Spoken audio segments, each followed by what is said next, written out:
Vamos abrir nossas Bíblias no Salmo 120 e começarmos essa jornada, essa série de mensagens dos Salmos de Romagem. Salmos de Romagem. Vamos começar, ele começa no Salmo 120, ele vai até o Salmo 134 e hoje nós nos deteremos no Salmo 120. Abra sua Bíblia, acompanhe o texto da palavra do nosso Deus, que nos fala assim: na minha angústia, clamo ao Senhor, e Ele me ouve. Senhor, livra-me dos lábios mentirosos, da língua enganadora. Que te será dado ou que te será acrescentado, ó língua enganadora? Setas agudas do valente e brasas vivas de zimbro. Ai de mim, que peregrino em Meseque e habito nas tendas de Quedar. Já há tempo demais que habito com os que odeiam a paz. Sou pela paz, quando, porém, eu falo, eles teimam pela guerra. Que Deus abençoe essa leitura e, de igual forma, a explanação da sua palavra. Meus irmãos, estes salmos que estaremos iniciando é Salmo de Romagem. Algumas versões, algumas traduções apresentam essa palavra romagem aí, eles traduzem muitas vezes como salmos de degraus. De degraus, havia o templo e havia vamos dizer, a parte principal, e até subir do átrio tinha 15 degraus, e muitas vezes eram chamados de degraus. Na verdade, a palavra se assemelha muito com degraus. Outros vão mencionar como salmos de ascensão, porque toda vez que ia para o templo, ele ficava lá no alto, no monte, ficava bem no alto, e toda vez que tinha que ir para lá, ir para Jerusalém, deveria subir. Então, salmos de ascensão. Mas, meus irmãos, para nós está traduzido o Salmo de Romagem. Várias Bíblias têm como a nossa, e parece-nos que essa é uma versão muito adequada, porque nós, quando lembramos do Senhor Jesus, da família de Jesus, e quando Jesus era um menino, cerca de 12 anos de idade, diz que anualmente eles iam na festa da Páscoa para Jerusalém. E eles, diz o texto, que eles subiam para Jerusalém. E diz mais, que eles iam não apenas para a Páscoa, eles iam, quando comemorava-se uma vez por ano, entre o mês de março, abril, o mês hebraico de Nissan, mas eles também iam em grupos, de tal maneira que nesse episódio em que Jesus vai para o templo, e eles vão retornar, diz que os pais imaginavam que Jesus estivesse no meio dos companheiros de viagem, ou seja, era comum ir em grupos, daí que a tradução veio para nós como romagem. O que é romagem? Pessoas, não uma ou duas, mas um grupo de pessoas fazendo como que uma romaria, e eles então iam para o templo. Particularmente, meus irmãos, em 3 festas, as principais de Israel, como mencionamos, e na ordem de importância, Páscoa. Então ia-se lá pelo menos uma vez, porque o povo de Deus estava espalhado em várias regiões, mas uma vez por ano, segundo a determinação lá de Deuteronômio, de Êxodo, deveria ir pelo menos em uma vez por ano, numa dessas 3 festas, e eles iam, e uma delas é a Páscoa, a principal delas. A principal, eles comiam muitas vezes na Páscoa os pães asmos, ou em alguma tradução, pães ázimo, que é a mesma coisa, só a pronúncia que é diferente, a grafia é diferente, mas é a mesma coisa. Eles comiam esse pão que é pão asmo, quer dizer, pão sem fermento, ou seja, porque quando saíram do Egito e quando estabeleceu a Páscoa, eles não colocaram fermento, dando a ideia de que o fermento, em primeiro lugar, era uma contaminação, uma pequena parte, mas que misturada com toda a massa, levedava todo o pão, ou seja, o pecado,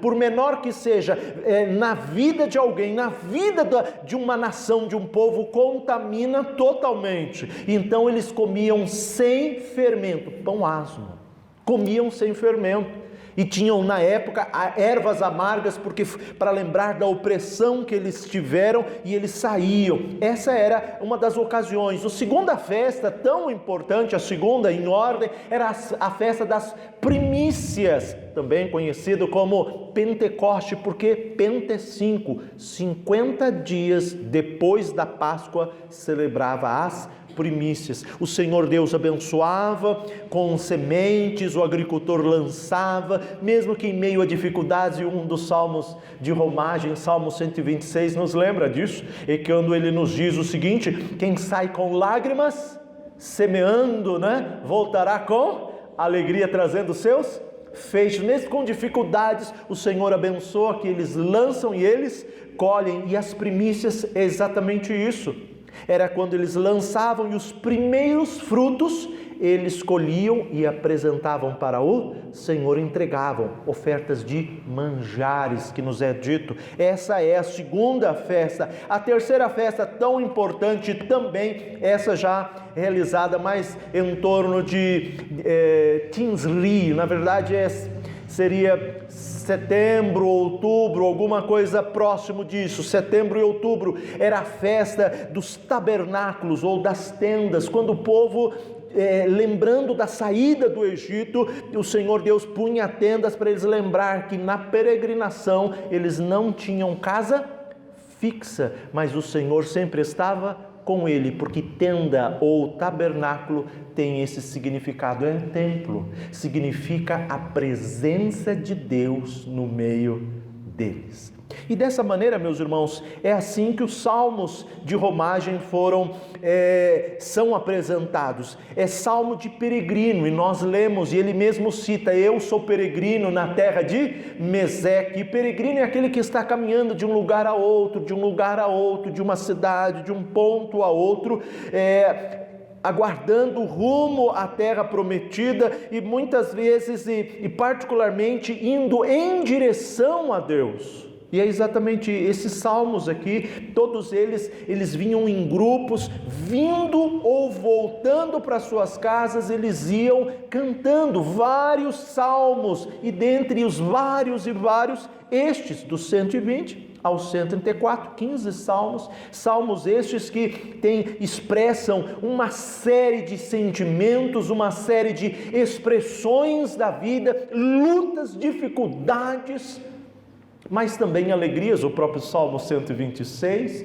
uma multiplicidade de circunstâncias, e que eles não deixavam de adorar a Deus, e nas mais diversas circunstâncias eles cantavam, eles se deliciavam em ir à casa do Senhor. Alegrei-me quando me disseram: vamos à casa do Senhor. Esse Salmo 122 é Salmo de Davi. Este Salmo 120 é anônimo, não sabemos quem é o autor. Um outro salmo bem conhecido, que nos fala da beleza da união, ó quão bom e agradável viverem unidos os irmãos, Salmo 133, também de Davi. Ele escreveu 4 dos 15. E deste modo, meus irmãos, nós temos os salmos de romagem, que para nós, nos nossos dias, também somos chamados de peregrinos.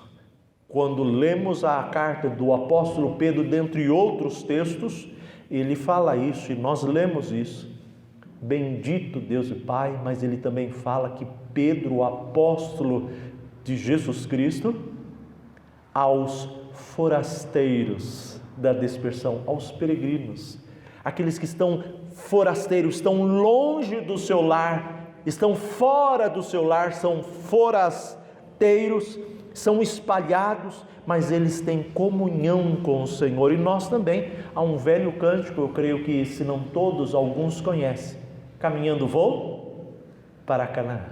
Se você não vai, não impeça a mim, diz o cântico. Caminhando vou para Canaã. É para Canaã que nós estamos. Aqui não é o nosso lugar. O lugar definitivo do crente não é aqui. Aqui não é lugar de ninguém. Mas quem ama mais o mundo do que a Deus e deseja este mundo, e muitas vezes em circunstâncias as pessoas ficam tão desesperadas, até quando alguém parte dessa vida, como se fosse aqui o lugar definitivo e depois acabasse a vida. Não é verdade. Isso não é verdade. Não acabou a vida, continua, vai ter vida além.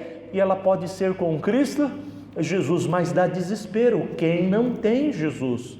Mas para o peregrino, ele anda em confiança. O Salmo 125, outro salmo de romagem, que cantamos também, os que confiam no Senhor, eles são como os montes que não se abalam, andam em segurança. E este salmo, meus irmãos, este salmo particularmente, esse Salmo 120, ele mostra uma situação difícil, muito difícil do salmista. Como dissemos, não sabemos quem é este salmista, ele não dá detalhes quando as coisas que ele diz aconteceram, mas isso ajuda-nos a entender e ajuda-nos grandemente a compreender que o fato de não ser tão específico, ele pode ser também aplicado para todo e qualquer crente, para toda e qualquer situação que ele apresenta. E particularmente, meus irmãos, ele está apresentando uma situação, um pano de fundo, vamos dizer, que ele mesmo relata, e a gente, pelo que ele nos diz aqui,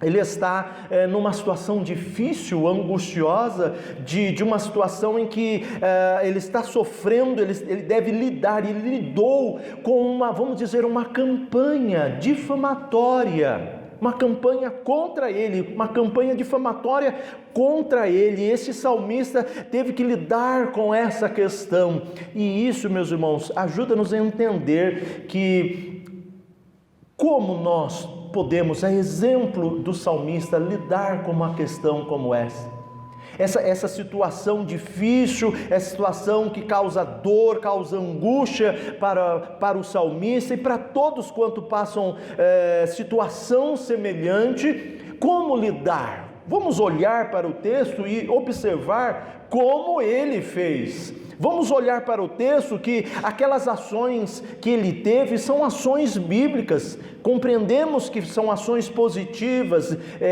dirigidas pelo Senhor Deus. Ele particularmente, ele tomou três atitudes muito louváveis. Três atitudes que têm confirmação bíblica de ser a maneira como lida com as lutas da vida rumo a Canaã, como nós, como eu e você, podemos também fazer como ele deu para nós essas indicações, através das suas atitudes. Primeira delas, o que ele fez para lidar com essa questão?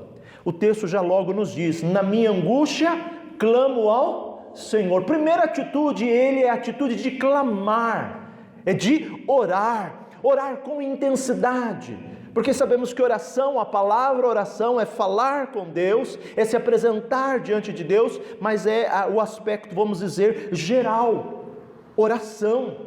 A súplica já dá mais um aspecto mais, não simplesmente formal, mas intenso, de que a pessoa agora está carente, está carecendo de alguma coisa, e ela pede com maior intensidade, ela portanto suplica a Deus. Mas o clamor dá-nos a ideia de algo que é uma situação, parece-nos que muito mais séria, uma situação muito mais complicada, e essa palavra angústia, ela dá a ideia de alguma coisa que não tem saída. Talvez nós, nos nossos dias, com os nossos carros, e até lembrando de certa maneira, com os carros do Egito, quando eles foram atravessar o Mar Vermelho, primeiro abriu-se o mar, passou todo o povo, depois vieram o exército egípcio com seus carros, os seus cavaleiros, e eles adentraram também pelo mar, estava seco e eles foram, mas num determinado momento, quando todos eles estiveram, começou a água subir, e os seus carros ficaram atolados. E eles não conseguiam desatolar e tirar os carros, e a água subindo. Muitas vezes, quando um carro está atolado, não necessariamente na água, mas talvez numa lama, num dia de muita chuva, numa estrada com muita lama, por mais que o motorista acelere para tentar sair ali, que está preso ali, a roda gira com intensidade, desgasta, e a pessoa tenta até virando de um lado e parece que não sai. É essa a ideia, essa palavra angústia dá essa ideia. Ele estava numa situação que parece não ter saída, e isso era muito angustioso. E o fez o quê? Clamar, tomar essa atitude de clamar ao nosso Deus. E isso, meus irmãos, é a situação que ele estava. Ele estava nessa situação porque ele buscava a paz e ele não encontrava. Havia ali pessoas que não queriam paz com ele. Ele buscava a paz, mas não tinha esse retorno. Isso trouxe angústia. Então esse é o pano de fundo que ele apresenta para nós. Então ele sai da terra de onde ele estava com pessoas, e ele ia para Jerusalém com outras pessoas nessa romaria, e eles iam cantando, e este é eles enfrentavam, não é só dele, era de outros que enfrentavam isso, e eles cantavam, porque mais aqui ou mais ali, eles enfrentavam lutas, enfrentavam difamações, e é isso, meus irmãos, que a igreja cristã enfrentou e enfrenta e sempre enfrentará. Ela sempre enfrentará difamações. Para nós termos ideia, na história, muitas vezes é apresentado contra os cristãos, que foram os cristãos que atearam fogo em Roma, na época de Nero, mas foi o próprio Nero, e ele acusou quem? Os cristãos.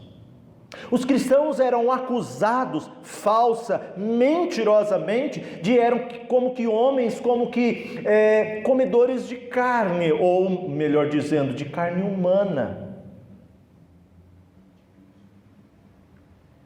Por quê? Porque a Bíblia nos fala o quê? Este é meu corpo, este é o sangue, bebei dele todos, comei dele todos. Eles comem carne. Faziam como que vamos dizer nos nossos dias, se fosse fake news. E muita gente lia aquilo, que horror, comem carne de gente, mas isso é um culto terrível. Eram acusados disso. E ele não está na era cristã, mas estava sofrendo, ou seja, continuamente sofre. E como que ele agiu? Em primeiro lugar, ele clama, é a atitude de clamar. Ele clama, meus irmãos, e observa bem, é na minha angústia, era na angústia dele. Ele compôs esse salmo porque ele estava passando por essa angústia. Outros poderiam passar semelhantemente, mas ele que compôs falou da dele, é a minha angústia. E nós devemos compreender, e essa é a visão, a maneira da igreja reformada entender o que o Senhor Deus permite e nos concede caminhos difíceis de trilhar. Ele mesmo já disse isso. Largo e espaçoso é o caminho que conduz mais estreito, apertado é o caminho que conduz à salvação. No mundo vão passar por aflições, e Tiago vai dizer, tem de motivo de alegria passar por várias provações. O Senhor reserva para cada um, e para todos em geral, as suas lutas que são próprias. Podemos ilustrar isso, meus irmãos, na pessoa aqui do salmista, mas fazendo menção do apóstolo Pedro, da carta que lemos dele. Quando lemos na carta de João, há um momento final, no último capítulo 21, em que o Senhor Jesus fala de um modo, falando para eles ali, particularmente para Pedro, que ele, quando era moço, ele se cingia, ele punha sua roupa e seguia o caminho que imaginava melhor, tinha força, vigor e seguia, mas haveria um dia que ele seria levado para um lugar onde ele não queria, e aí diz, isso significava a morte que ele deveria ter. E quando ele escreve as suas cartas, ele lembra, e particularmente na segunda carta, provavelmente ele já estava mais próximo de partir, ele diz, olha, eu já estou próximo de partir, de deixar esse tabernáculo, ele diz, conforme falou o Senhor sobre a minha morte. Ou seja, o Senhor Jesus tinha falado o tipo de morte que ele teria. E diz-nos o texto, a morte que glorificaria Deus, aquela dificuldade. E a história, meus irmãos, a tradição nos fala que ele morreu como o Senhor Jesus, crucificado, mas ele não quis exatamente assim. Então ele morreu crucificado de ponta cabeça. Uma coisa dura, uma coisa difícil, e que foi reservada exclusivamente para Pedro. Eu e você, quando andamos nessa vida, ao longo de toda a nossa jornada como peregrinos, existem lutas, existem dificuldades, elas não vêm à toa. elas fazem parte do plano de Deus.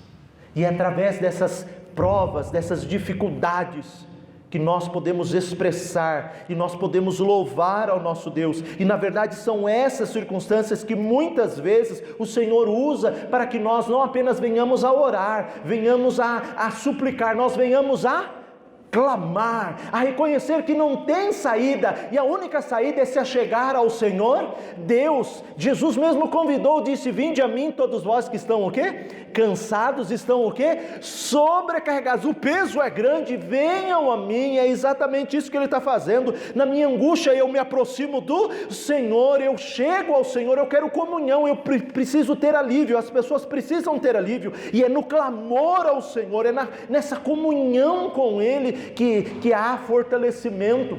O apóstolo Paulo, na segunda carta, no seu primeiro capítulo, ele nos fala: bendito Senhor Jesus, o Senhor nosso Salvador Jesus Cristo, Filho de Deus, o qual é o Pai de misericórdia e o Deus de toda consolação. Não importa a circunstância que a pessoa esteja, se é um problema familiar, se é um problema de enfermidade, é um problema financeiro, não importa, Ele consola todo tipo, e é na comunhão com Ele, é próximo dEle que há força, a luz, e a gente vai se aproximando dEle e podendo, porque quando nós reconhecemos que somos fracos, aí que nós podemos ser o quê? Fortes. Porque Paulo diz: quando sou fraco, eu que sou? Porque a gente reconhece que nós não podemos, mas diante de quem pode, nós podemos todas as coisas. Tudo posso naquele que nos fortalece. Então não é para estranhar as lutas e as dificuldades, pelo contrário, Deus estabeleceu para a gente orar e ter comunhão com Ele e sentir que sem Ele a situação piora, mas com Ele você tem força, você tem vigor para espelhar a imagem de Cristo Jesus. É isso que as provas e as provações têm o seu papel. Elas são provações para provar, elas não são da parte de Deus como tentação. O inimigo usa para nos desviar, e isso, meus irmãos, é o que o texto está falando aqui. Ele clama, ele não desvia. Quantas vezes as pessoas nas suas lutas, elas blasfemam o nome do Senhor, porque está passando por circunstâncias difíceis. Quantas vezes as pessoas pioram a situação em não apenas blasfemar, elas abandonam a fé, apostatam da fé. Elas não servem, elas agem, parece que a fé é uma questão puramente comercial, elas gostam de evangelho da prosperidade, evangelho comercial, porque eu dou dízimo, eu faço isso, então eu vou receber bênção. Não, você não dá para receber bênção, porque você recebeu já bênção maior, você consagra, você dá. E ele estava com um problema, mas aonde que ele estava? Cantando com os demais irmãos e indo para Jerusalém, para o templo, para adorar, para orar ao Senhor. Ele não deixou de adorar, e são esses adoradores que Deus procura. Deus procura adoradores que adoram o Pai em espírito de verdade, não falsos adoradores. O inimigo é terrível, Satanás é tão terrível que ele afronta o próprio Senhor Deus, falando, por exemplo, acerca de Jó. Jó é um homem interesseiro, se o Senhor tocar na vida dele, ele vai blasfemar na sua casa. E o Senhor falou: ok, só não tira a vida dele, pode fazer o teste. E fez o teste. Bendito seja o Senhor. O Senhor deu, o Senhor o tomou. Bendito seja o nome do Senhor. Viu como ele é mentiroso? Ele é traiçoeiro, ele é enganador, ele é hipócrita, ele é falso. Os verdadeiros adoradores passam por lutas e sabem que é com o Senhor que lida com elas. Se as lutas são grandes, maior é o nosso Deus, maior é o que está conosco do que aquele que está no mundo. E é isso, meus irmãos, que ele fala. E por que razão ele estava clamando ao Senhor? Ele nos diz: porque Ele me ouve. Ele me ouve. E a ideia que passa aqui no texto, meus irmãos, é uma ideia, vamos dizer, que está, do ponto de vista temporal, ele está olhando para trás. É como se ele estivesse falando: olha, eu clamo porque o Senhor me ouve.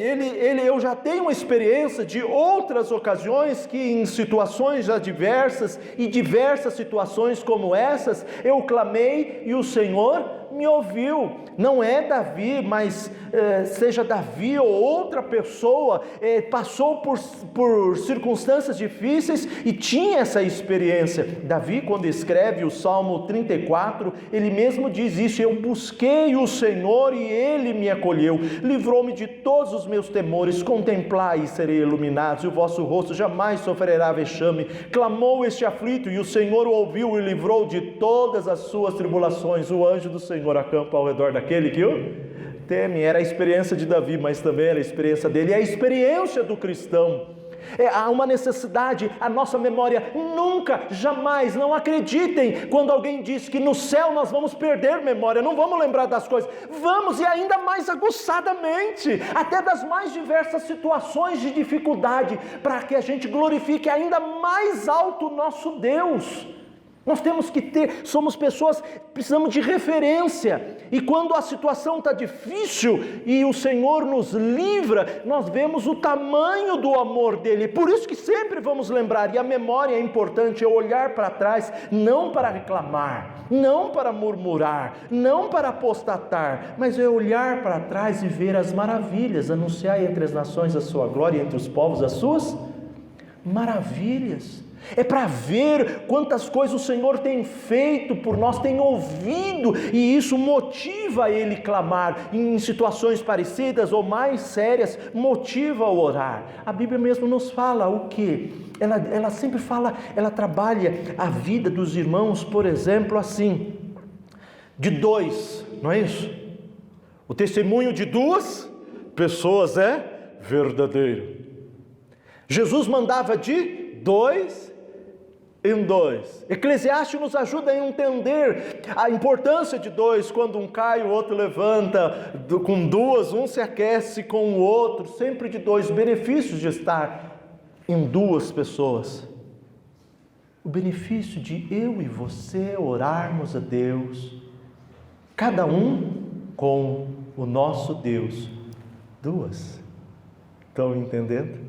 Você e Deus. Entra no teu quarto, fecha a porta e ora a Deus em secreto, e Ele ouvirá você em secreto, e Ele vai atender, Ele vai ajudar, vai te fortalecer para toda e qualquer situação. Nós precisamos ter comunhão com Ele, e porque Ele ouve, Ele atende, Ele quer, Ele vai enviar muitas lutas, tem de motivo de alegria o passar por várias provações. Ele já providenciou isso para nós, Ele já deixou claro, e assim tinha deixado essa situação particularmente para este salmista, e ele fala: a minha angústia eu clamo, porque Ele ouve. Ele ouve, Ele me fortalece, Ele me anima, Ele me revigora, e eu posso continuar indo e voltando para o lar, e outro ano voltando para adorar no templo, em Jerusalém com outros, nunca deixando, porque é Ele que vem a força para não abandonar, blasfemar. Pelo contrário, ali são provas, e Ele está passando por elas. Ele fala mais, não apenas porque o Senhor ouve, mas também porque por causa da circunstância. Qual delas? Ali, como falamos, havia calúnias, havia difamação, havia zombarias, havia escárnio contra ele. Ele diz: ó Senhor, livra-me dos lábios mentirosos, da língua enganadora. Como falamos dos cristãos, mentiam dizendo que eles comiam carne humana. Eles não comiam carne humana, comiam carne de animais, assado, cozido, mas carne humana não. Era o símbolo do corpo e do sangue de Cristo. Isso era uma mentira, era uma língua enganadora que engana. E enganar dá a ideia de aparentar, é como se fosse um embrulho bonito, vistoso, em que todo mundo olhando imagina, às vezes é parecido como festa de fim de ano, em que as pessoas fazem brincadeiras de amigo secreto, e alguém põe uma caixa bem grande, bem bonita, com uns laços, com um enfeite maravilhoso, e quando vai ver, é uma coisa bem pequena, mas engana. Mas aqui a situação é muito séria, porque não é uma brincadeira. Às vezes a pessoa na frente pode mostrar uma coisa muito bonita, mas por trás é outra coisa. Às vezes pode na frente até falar um elogio, e até um elogio de alguma coisa positiva, mas nas costas não fala isso, engana, é falsidade, é hipocrisia, e ele estava sofrendo isso. Se falou isso e isso é verdadeiro, por que não falar com os outros também? Nas costas. Mas era a língua enganadora, e parece-nos que era uma campanha. Quando a gente vê o verso 5, 6, 7, ele diz: olha, eu sou peregrino andando nas terras de Meseque, de Quedar. Ele diz: há tempo demais que eu habito com os que odeiam a paz. Ele usa o plural, e ele fala no verso 7, eu sou pela paz, quando porém eu falo eles teimam pela a guerra. Parece-nos são duas ou mais pessoas que elas se juntam para difamar e causar então uma calúnia difamatória. A calúnia já é difamatória, né? Uma situação difamatória. Calúnias eram levantadas. Ele diz: Senhor, por que estava clamando? Por conta do sofrimento dessas coisas, dessa angústia que eles não paravam. E aí ele ora a Deus: Senhor, livra-me dessa situação, livra-me disso, Senhor. É a primeira oração que nós fazemos. Isso é, de certa maneira, meus irmãos, compreensível. E quando nós lembramos que vários outros também, Paulo orou: Senhor, livra-me do espinho na carne. Jesus: Senhor, se possível, tira de mim este cálice, mas seja feita a tua vontade. Então, ele passava por situações, no caso do sentido de tirar, mas Senhor, livra, e é isso que é a questão da hora do clamor dele, é por conta dessa circunstância difícil que ele estava passando, e que ele então busca o Senhor. Vai no teu quarto, ao invés de ficar falando mal dos outros que fazem isso, ele apresenta a causa diante do Senhor, ele não espalha calúnia, ele não é um fofoqueiro. A mentira, meus irmãos, falar maledicência, mal dos outros, maledicência é o ato de falar mal, e a fofoca é o ato de espalhar isso. A Bíblia não ensina que as pessoas devem espalhar as falhas dos outros. A Bíblia diz o contrário. Palavras que edifiquem. Deixa a palavra torpe e fale unicamente palavras de edificação. Espalha, né? Então era essa circunstância que ele estava passando, e era de fato muito difícil. Ele não via saída, a saída está no Senhor. Ele dá força para lidar com aquilo de uma maneira boa, de uma maneira santa, de uma maneira, Senhor, meus irmãos, que o Senhor revele a sua grandeza e o seu poder, e é através da oração, clamando a Ele, suplicando a Ele. Então, meus irmãos, vemos essa primeira atitude dele, que é de clamar. A situação era séria, a situação era grave, mas ele já tinha experiência que o Senhor é bom. Provai e vede que o Senhor é bom. Ele tinha experiência. Ele olhava para o passado não para reclamar, mas a minha vida, quantas dificuldades. Às vezes as pessoas estão com essa amargura no coração, é porque estão olhando para as coisas onde não devem olhar. Quando está amargurado, quando vivem reclamando, murmurando, diz o apóstolo Paulo, Filipenses 2,14, ele diz: fazei tudo sem murmuração e nem contenda, brigas. Ele mesmo diz, em tudo dai graças, porque esta é a vontade de Deus em Cristo Jesus. Por meio de Cristo, nós agradecemos tudo, e agradecemos até as lutas, e é por isso que cantamos, por exemplo, o hino 61, graças dou por este dia, pelas rosas e os espinhos que elas têm. Em tudo dai graças, é essa maneira que deve expressar. E então ele estava clamando ao Senhor. Essa sua primeira atitude, muito louvável, muito adequada, e o Senhor Jesus mesmo diz isso: ora em secreto, vai, vocês dois, você e Deus, só você e Deus. E ele fez isso. Bom, verso 3 e 4 ajuda-nos a entender que isso era a atitude inicial. Mas ele dá prosseguimento. Versos 3 e 4, ele diz: que te será dado e o que te será acrescentado, ó língua enganadora? E ele responde: setas agudas do valente e brasas vivas de zimbro. Então se você olhar bem para o texto, você vai ver que ele muda a questão do tempo. E se ele falou que ele ora a Deus porque Deus ouve essa oração, Deus tem atendido, e ele teve outras experiências que ele também clamou e o Senhor atendeu, olhando para trás, aqui mostra o outro lado, o lado oposto, o futuro. Ele diz: o que te será dado, é o futuro, o que está à frente, o que lhe aguarda, o que vai acrescentar alguma coisa positiva ou não? E a coisa que ele responde é não. Para a língua enganadora, que parece uma coisa, mas é outra, ele diz que não tem uma coisa boa a receber no futuro. E o futuro pode ser breve, pode ser a médio, a longo prazo, na volta de Cristo, mas é futuro. E ele diz: olha, o que vai receber? Setas agudas do valente. Setas agudas de quem? Do valente. Em primeiro lugar, nós devemos olhar para o texto e ver que ele diz setas agudas de quem? É do valente. A palavra valente aqui dá a ideia de guerreiro, dá a ideia de alguém com habilidade, um flecheiro, vamos dizer assim, que tem a seta aguda e lança a sua seta. É um guerreiro. Então ele olha para frente e descansa, e essa atitude, podemos dizer que essa segunda atitude que ele toma é a atitude de esperar. A primeira é de clamar ao Senhor, a de segunda, qual é? Esperar no Senhor. Ele não espera nele, é ele que vai fazer, não. É setas agudas de quem? Do valente. É um guerreiro que luta por ele, que defende a ele. E quem que é esse valente? O próprio Senhor Deus. Porque ele está clamando a Deus e a resposta vem do Senhor.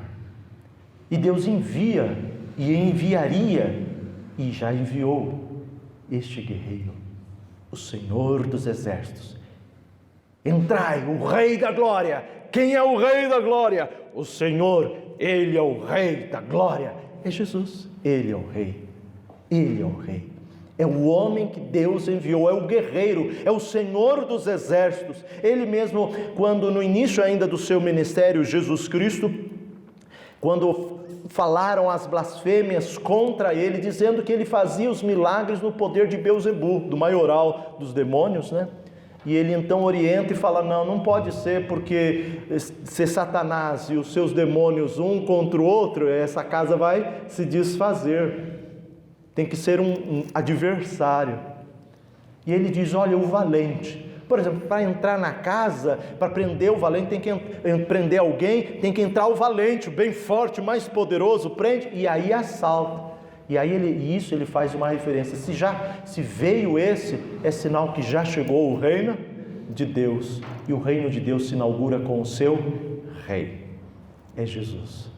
É Jesus Cristo que é esse valente, que ele vai julgar todas as coisas, e diz que ele vai vir aqui da maneira figurada, vai usar setas agudas. Essa ideia de agudo quer dizer fino, não são setas robustas, grosseiras, que ao ser lançadas batem no corpo e caem, batem no corpo e caem. Pelo contrário, elas são bem finas, e quando o guerreiro lança, ela acerta e transpassa a pessoa. E agora não é um golpe que ela recebe, ela pode sentir um incômodo ou uma dor. Agora ela sente de fato uma dor maior, porque adentra e fere, e é profundo, então ela entra profundamente. É essa a ideia.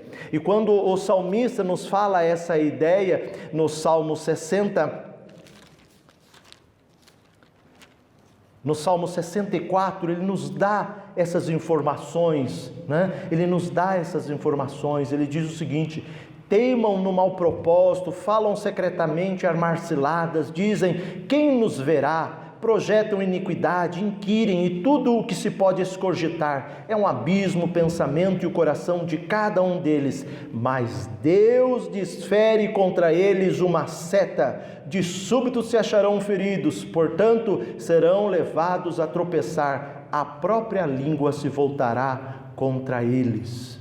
Então ele mostra que essas setas são coisas que vão ferir, aquilo que eles usavam com as palavras ferindo, eles mesmos sofreriam, e aí vemos esse aspecto retributivo, de Deus não se zomba, aquilo que o homem planta, semeia, isso também colherá. Então ele mostra o que essas pessoas vão receber, elas vão receber o juízo, porque ele dá essa ideia que vai vir alguém que não é ele, e que vai ferir da maneira como essas pessoas estavam ferindo, e diz brasas vivas de zimbro. Essa palavra zimbro, meus irmãos, na verdade é uma interpretação boa, muito boa, é uma interpretação, mas não existe ali zimbro. A palavra zimbro, a palavra significa zimbro, aquela palavra significa um arbusto, existem vários, dentre eles o zimbro era um desses possíveis arbustos, e várias traduções dão a tradução como zimbro. A tradução da NVI, por exemplo, ela nos fala de sândalo, mas qual é o sentido, seja de zimbro, seja de sândalo? O fato é que esse arbusto, que provavelmente chegava até de 3 a 4 metros de altura, não era tão pequeno, pelo contrário, ele era ótimo porque parece que ele era denso, e essa densidade é muito favorável para dar boa lenha, uma lenha durável, não que acende e apaga, mas ela mantém por mais tempo, e diz brasas vivas. E essa questão de brasa, de fogo, de flamejante, é como se fossem setas flamejantes que não apenas furava, transpassava, mas queimava, da ideia de juízo.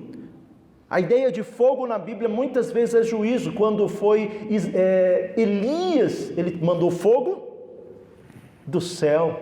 O próprio João Batista, que de certa maneira era como se fosse Elias no Novo Testamento, ele diz também, olha, arrependei-vos, mas ele diz, olha, o machado já está pronto para cortar a árvore, eu vim com um batismo com água, mas aí ele vai batizar com fogo. Ele vai trazer fogo, vai trazer dissensão, vai desfazer as coisas. É a ideia de juízo. Portanto, nós vemos que ele estava confiando não em si, ele não faria ele mesmo, mas ele estava confiando no Senhor. O apóstolo Paulo, Romanos capítulo 12, ele diz que se depender de vós, tende paz com todos os homens. É isso que ele estava fazendo.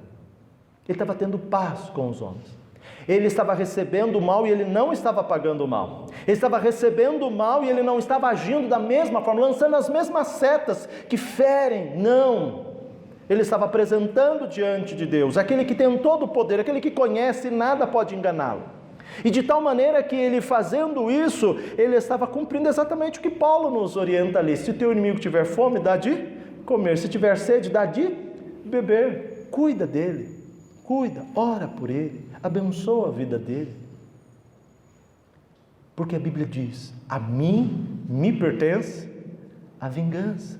Então, não compete a nós o vingar, é ao Senhor, e é Ele que faz, e tudo que Ele faz é justo. O Salmo 145 diz, justo é o Senhor em todos os seus caminhos, benignos em todas as suas obras. Benigno em todas as suas obras, até no julgar e no juízo, é benignidade.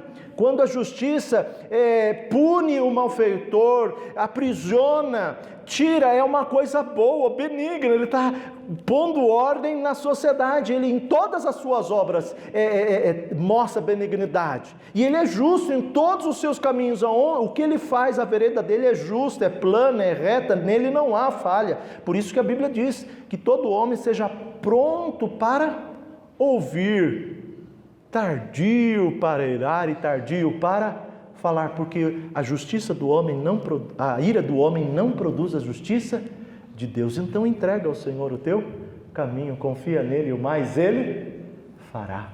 É isso que o texto está nos mostrando. Ele fala no futuro e fala do valente. É o valente que vai fazer isso, ele que vai julgar todas as coisas. E é dessa maneira ele espera no Senhor, confia no Senhor. O Salmo 27 nos fala sobre isso e nos ajuda. E ele no final do Salmo, verso 14 diz: espera pelo Senhor, tem bom ânimo, fortifique-se o teu coração, espera, pois, pelo Senhor. Ele estava confiando em que o Senhor faria justiça, não ele. E no outro ano ele viria adorar a Deus. Se continuasse com aquela situação ou não, ele estaria ali adorando. Então, essas duas atitudes iniciais. A primeira, de clamar a Deus numa circunstância muito difícil, muito pesarosa, uma situação em que não havia saída. Ele clama ao Senhor, o Deus da aliança. Vários nomes podem ser traduzidos para Deus, né? Várias nomes em hebraico apresentam Deus, e aqui o nome é Senhor, é o Deus, é o Yahvé, é o Deus da aliança, aquele Deus que cumpre as suas promessas e que ninguém pode impedir-lhe, de tal maneira que ele tem essa ligação, essa intimidade, ele vai cuidar daquela pessoa. Então ele poderia esperar no Senhor, esperar que o Senhor ao seu tempo faria tudo o que precisava. E por fim, meus irmãos, a terceira atitude que ele toma, ele começa a dizer do verso 5, dos 5, 6 e 7, ele fala assim: ai de mim, ai de mim. É uma expressão, podemos dizer, de pesar, é um lamento. A terceira atitude é lamentar, lamentar. Lamentar é uma coisa, reclamar é outra. Lamentar é uma coisa, murmurar é outra. Lamentar é uma coisa, blasfemar é outra. Lamentar é lamentar a situação. A situação. O próprio Senhor Jesus lamentou, teve ocasiões que ele lamentou. Por exemplo, quando já mais ao final do ministério de Cristo, ele lamenta dizendo: Jerusalém, Jerusalém, que matas os profetas. Quantas vezes, assim como a galinha junta os pintinhos junto de si, eu quis, mas Jerusalém, Jerusalém, que matas os profetas. Mata os profetas. Era um lamento. O maior lamento, o mais contundente, foi na cruz, quando a ira do Senhor veio de um modo todo como uma flecha muito pontiaguda e de brasa, queimando profundamente a ira de Deus. O próprio texto lá no livro, na carta aos Hebreus, diz que Deus é fogo consumidor. Então veio essa ira do Senhor Deus sobre Jesus, e ele lamenta: Deus meu, por que me desamparaste?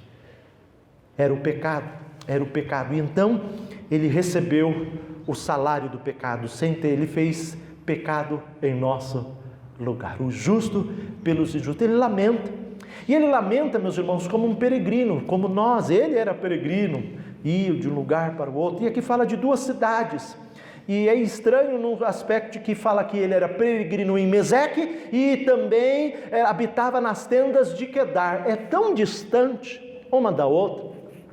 Se você tiver na imagem, a imagem do mapa lá de Israel todo, você vai ver que o mar da Galileia fica ao norte, vem o Rio Jordão, o Mar Morto aqui, e essa parte aqui próxima do Mar Morto é Judá, e no centro ali ficava que era a capital, Jerusalém, onde tinha o templo. E mais ao sul tinha dos Edoms, e no Novo Testamento os Edomitas, descendentes de Edom, e mais um pouco abaixo, aí começava a Arábia, e Quedar ficava nessa região ao norte da Arábia, portanto aqui embaixo, o mapa. Bom, isso é Quedar, mas o outro é lá o extremo, é na Ásia. Quando o apóstolo Paulo foi para Bitínia, ele passou, por exemplo, para Capadócia. Pedro passou pela Capadócia, Ponto. Mais ao norte ainda ficava Meseque. Mas como uma pessoa ao mesmo tempo pode peregrinar num local tão distante, parece-nos que ele está falando de uma maneira figurada. Os próprios comentaristas têm essa compreensão de que ele estava como que falando que ele vivia como pessoas de outros povos, e mesmo que distante, mas viviam esses povos assim, que são distantes, não apenas geográfica, mas também de intimidade com o Senhor. Não tem intimidade com o Senhor, não adora o Senhor, o Deus de Israel, não vão a Jerusalém, eles são gentios que não querem saber nada, e não querendo saber nada, eles agem como pessoas que estão sem Deus. E eles agem assim, ou seja, ele vivia no meio do próprio povo e que agia como um povo descrente, um povo gentil, um povo gentil. E ele diz: ai de mim, esse era o seu lamento. E é um lamento muito profundo, porque a exemplo do Senhor Jesus, que escolhendo 12 apóstolos, ele escolheu um, e este um não fazia parte dos eleitos de Deus. Ele é chamado filho da perdição. Mas Jesus escolheu, e este o traiu. Deu um beijo em Jesus, mas para indicar que era esse que deveriam pegá-lo. E Jesus tratava-o bem. Na ceia, oferecia o pão, cortava ali na mão de Jesus. E é exatamente essa a ideia dos seus, quando nós vemos, e isso se repete por causa de Jesus, para recontar a história e apontar para Jesus. Os irmãos de José não aceitaram que Deus havia escolhido José para ser o salvador daquela nação. Não era só dos irmãos, era a salvação de uma nação. E ficaram com inveja, e maltrataram e fizeram tudo contra ele. Mas Deus, que é poderoso, usou toda aquela circunstância para o bem, com um propósito santo. Provou a malignidade do coração deles e mostrou que era José. Os sonhos de José não eram sonhos da sua mente, não eram sonhos só da noite, quando deitava, se reclinava para dormir. Era sonho de Deus que deu para ele sonhar e proclamar a salvação, o Salvador. E é por isso que Jesus, sendo lá ao norte de Nazaré, os de Nazaré não o receberam. De Nazaré pode vir alguma coisa boa? Desfazia dele, desfazia de Jesus.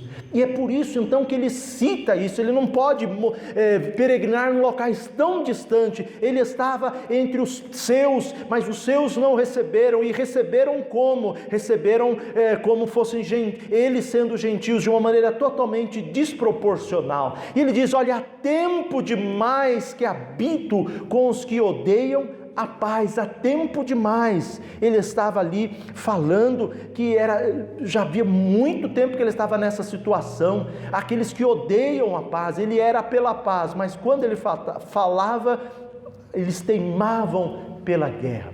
E isso, meus irmãos, ajuda-nos a entender que nem sempre as orações que nós fazemos vão ser atendidas conforme o nosso querer.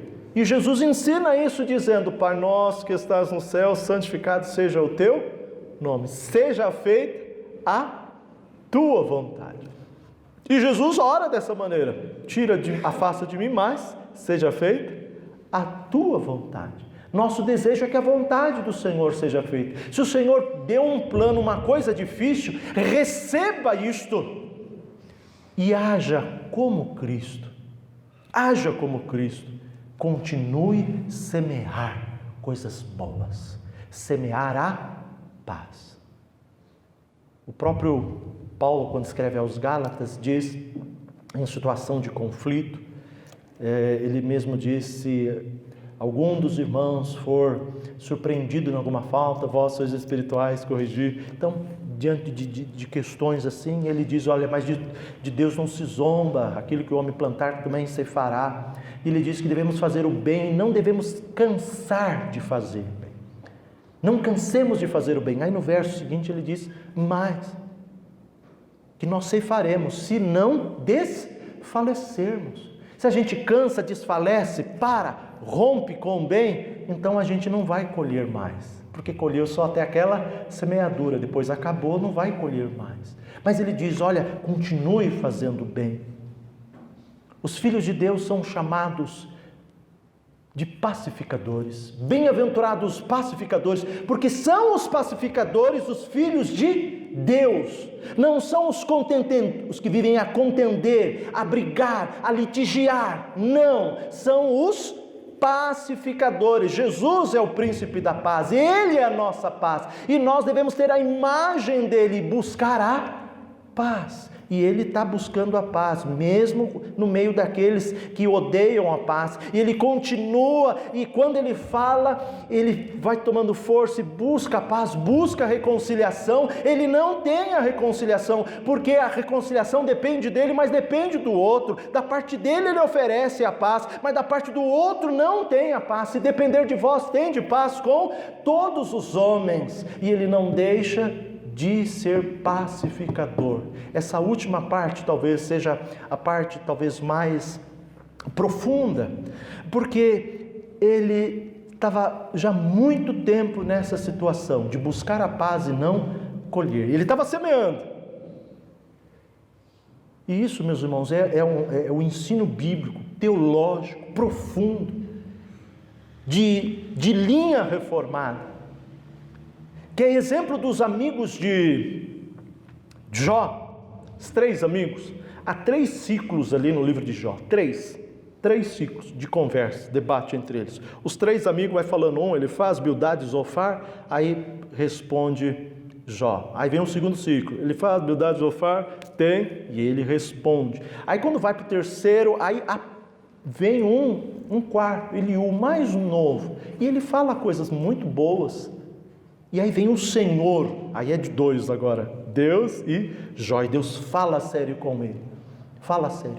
E fala sério, meus irmãos, porque aqueles 3 amigos, que a princípio tiveram muito boa disposição, vieram das suas regiões distantes e foram para consolar, mas a teologia deles era muito ruim, como é a teologia de hoje, de muitos irmãos na fé que estão sendo enganados. A teologia comercial, Senhor, eu dou e eu recebo, eu dou e eu recebo. O crente não fica doente porque eu sou fiel dizimista, eu sou isso, então não é isso. Não, as dificuldades que vêm não é simplesmente por causa de pecado, é para nos provar, para nos amadurecer. Então muitas vezes, e era o caso aqui, ele buscava muitos anos, eu estou cansado. E como é que ele lidava com isso? Ele adorava anualmente, ele ia, não sabemos se era na Páscoa, na festa das primícias ou dos tabernáculos, tendas, ele ia lá, mas ele ia. E aqui ele estava. E por que ele dizia tempo demais?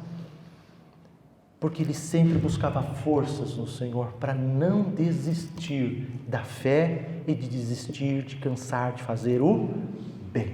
Não deixemos, isso é perseverança. Como que Deus ensina a perseverança? Ele permite dificuldades, barreiras, para que a gente persevere no bem e não seja teimoso. Ou seja, perseverança e teimosia é a ideia contínua. O perseverante vai, mesmo em barreiras. O teimoso também é contínuo, mesmo tendo impedimentos, ele rompe. Só que o perseverante é positivo, ele perseverar é ideia santa, virtude. Teimoso é continuar no erro, não desiste, é teimoso, teima no erro. Então você só pode dizer que alguém é teimoso quando está errado e não desiste do erro.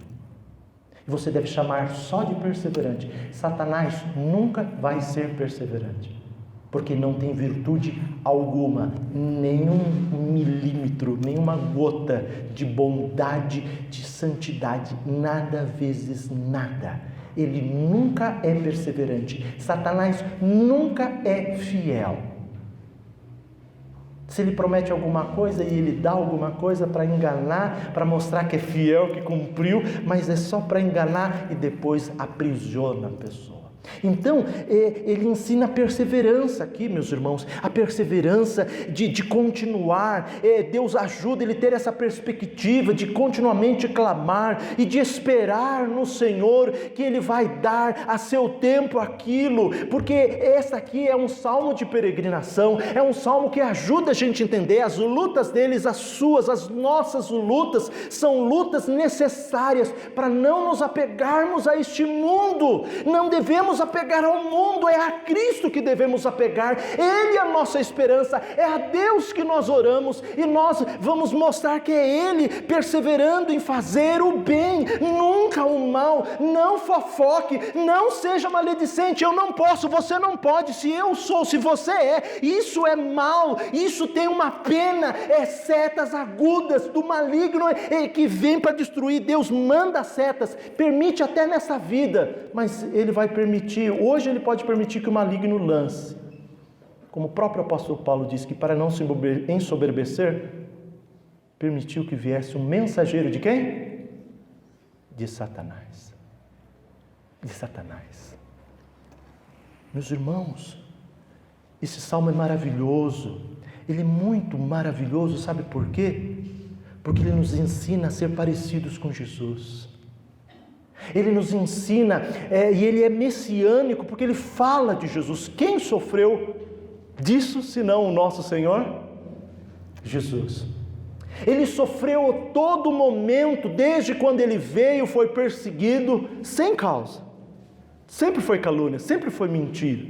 Ele sofreu plenamente oposição de todos os lados. As pessoas não queriam saber se o que estava falando era certo ou não. Elas simplesmente odiavam. Os fariseus odiavam. E Jesus via o ódio e mostrava que eles estavam errados, mas eles não queriam, eles eram teimosos. E há um capítulo inteiro, capítulo 23 do Salmo, de Mateus 23, inteiro, em que o Senhor Jesus fala tão duramente para eles vários pecados. Ele nomeia os pecados, ele diz: olha, raça de víboras, por isso, raça de víboras, por isso, por causa dessa oposição. E de tal maneira que isso acontece, meus irmãos, como cenário para a gente semear a paz, as dificuldades, para a gente ser perseverante no bem.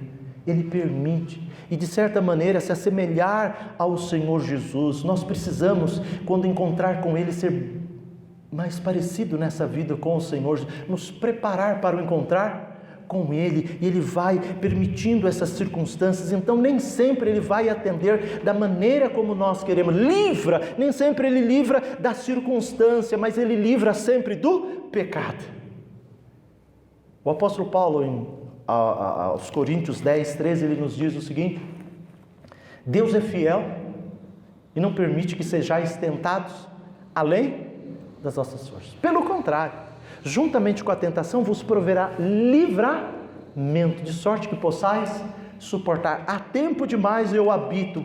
Então parece que ele não tinha mais força? Não, ele sempre adorava a Deus, e dali ele tirava a sua força. Se a luta é grande e se ela persiste, a grande questão, meus irmãos, e a mais importante, não é ela sair, mas continuar a fazer o bem. Continuar. Aquele ladrão, os dois eram impenitentes, irredutíveis nas blasfêmias e tudo mais. Mas depois que Jesus orou: Pai, perdoa-lhes, era o plano de Deus que um daqueles fosse transformado, era um eleito de Deus. E aí ele: lembra-te de mim, Senhor, quando entrares, hoje estarás comigo no paraíso. Nós podemos nos arrepender, porque Ele é rico em perdoar. Não importa o pecado, Ele perdoa. Hoje estarás comigo no paraíso. E confessar os vossos pecados, Ele é fiel e justo para vos perdoar e purificar de toda a injustiça. Não aceite campanha de difamação. Não aceite se juntar com quem fala. Precisa romper as calúnias. Não aceite contra o vizinho, no trabalho, na família, na igreja, em todo lugar. Não aceite. Diz a Bíblia que a alegria é estar em não andar no caminho dos pecadores. Não se deter na roda dos escarnecedores, daqueles que zombam, ridicularizam. Isso não, antes é na palavra santa, verdadeira. Isso, meus irmãos, mostra para nós que ser peregrino, como salmista, é exatamente passar por lutas e dificuldades. Mas nós podemos vencer as lutas, não que elas vão acabar, mas que nós vamos ser fortalecido. Se Ele não muda a circunstância, Ele dá mais força para a gente lidar de maneira boa, de maneira agradável e ser reconhecido por aquele, não pelas pessoas, muito mais por aquele, ser aprovado, ser pacificadores, porque estes serão chamados filhos de Deus.